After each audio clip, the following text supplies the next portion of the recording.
The panic in her face, realizing that Trump is now president. The reason that this idea to put a ban on stock trading for members of Congress is even a thing is because of Nancy Pelosi. They're talking about literally going after her for insider trading. She is rightfully criticized because she makes, think, $174,000 a year, yet she has a net worth of approximately $413 million. The undeniable. Nancy Pelosi has avoided scandals like a matador avoids bulls to survive decades in politics.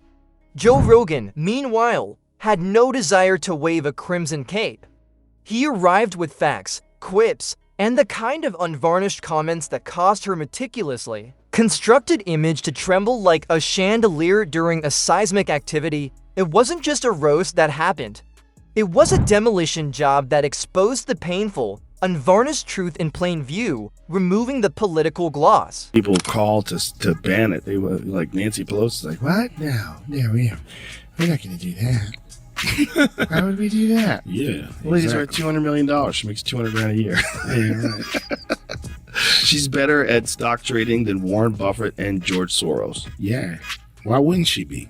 I mean, she know where everything is going to hit.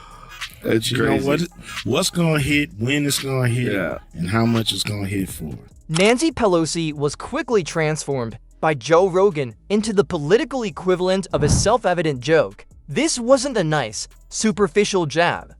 It was a brutal analysis of all the things the former speaker had done, from her planned speeches to her remarkable capacity to hold onto power like a barnacle on a sinking ship.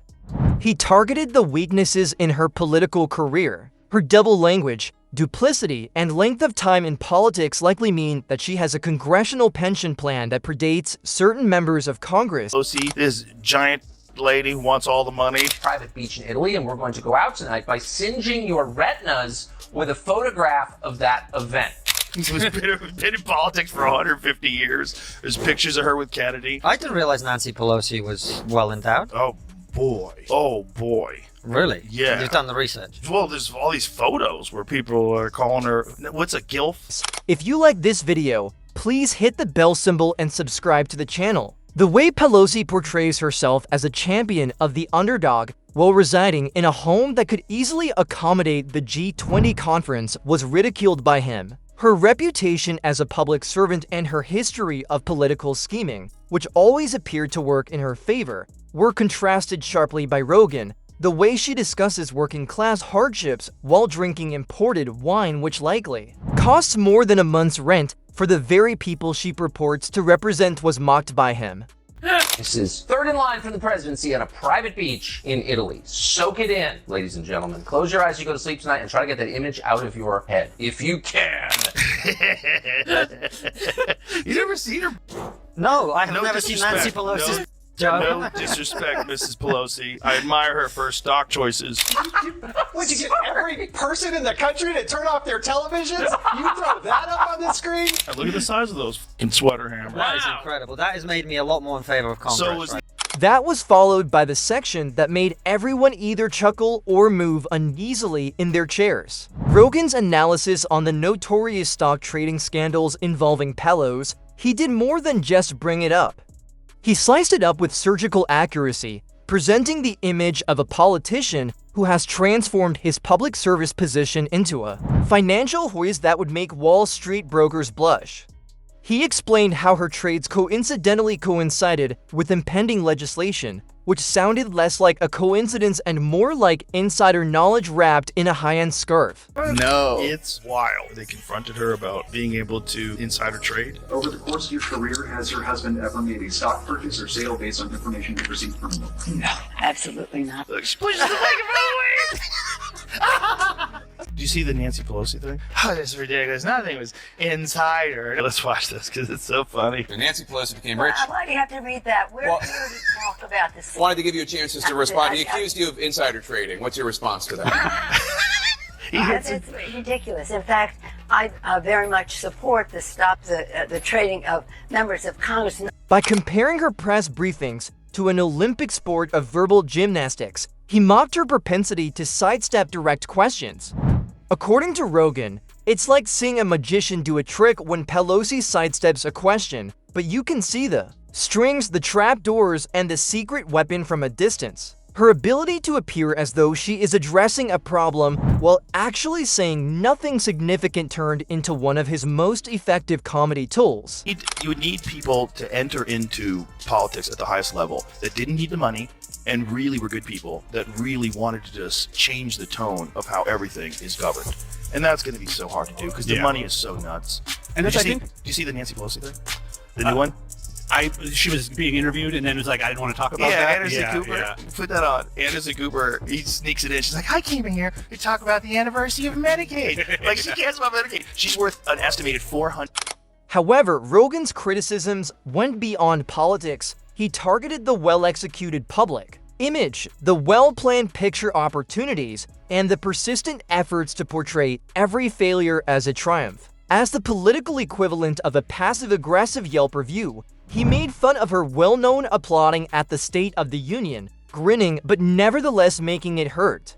She seems to thrive on controversy as if it's her political oxygen, he said, tearing into her long-running rivalry with political opponents. From there, Rogan moved into a more comprehensive view, pointing out that Pelosi is a representative of a whole class of career politicians who talk about progress but seldom do anything that actually alters the situation for regular citizens. The media's propensity to laud her cleverness was ridiculed by him, who described it as less political brilliance and more of an eerie ability to weather controversy after scandal without ever being held really responsible. Pelosi's stock portfolio, this was a fascinating statistic to me, grew 70%. They have had better results on the stock market than literally anyone ever. And her portfolio outperformed every single large hedge fund in that same year and even more than doubled the returns of Warren Buffett's Berkshire Hathaway. And they have access to information about laws that are going to be passed. The president stands with the American people on this. He doesn't want to see people like Nancy Pelosi enriching themselves off of public service and ripping off their constituents in the process. If that's not insider trading. He explained that she has been able to maintain her position at the top of the game for decades by combining a political environment that values longevity over output with intense dedication.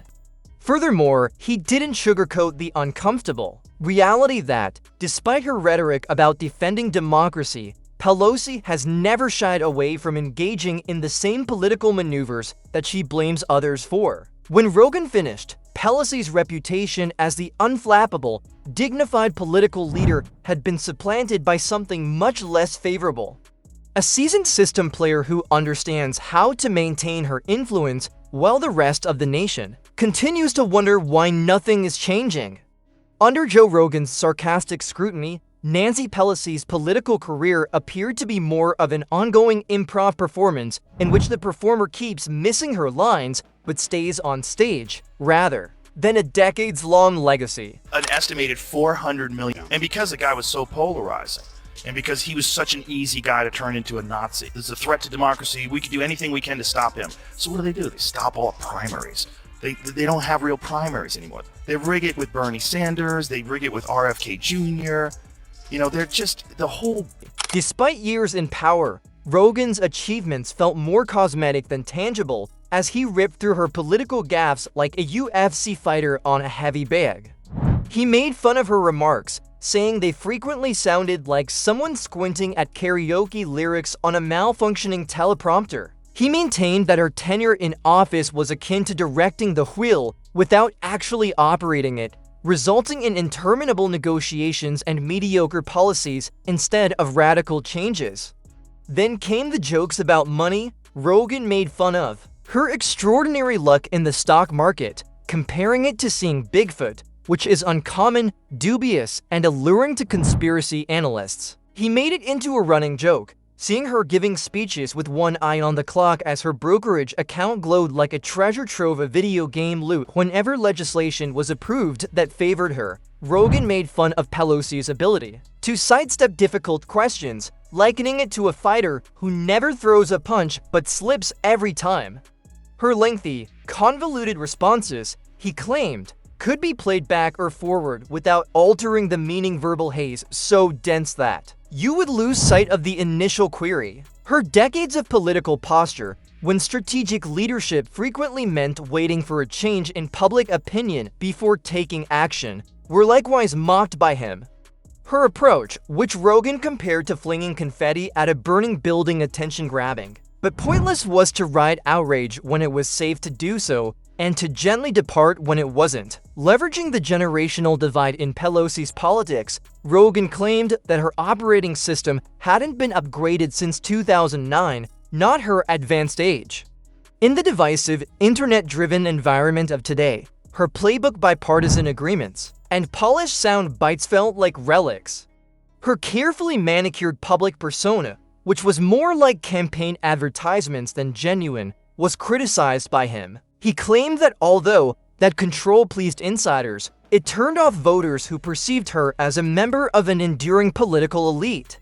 She had become an institution after decades in power, and institutions rarely change on their own, Rogan recalled. In his closing remarks, Rogan implied that Pelosi's greatest strength was not radical change, but rather her ability to endure politically until the tide turned in her favor.